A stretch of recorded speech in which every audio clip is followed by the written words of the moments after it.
Yo, what's up? Oh, ang pagbabalik dahil wala na tayong ibang mga content at weekend ngayon, hindi muna tayo maaalis.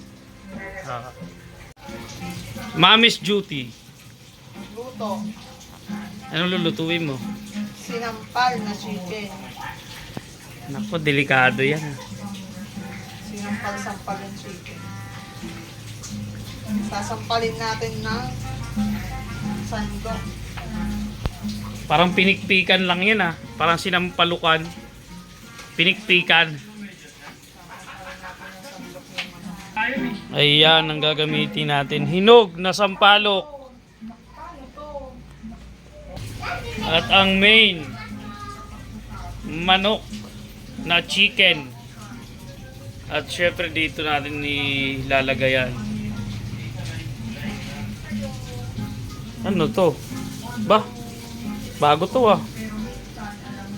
Sinampalukang manok na may tukwa. Ang baboy yan.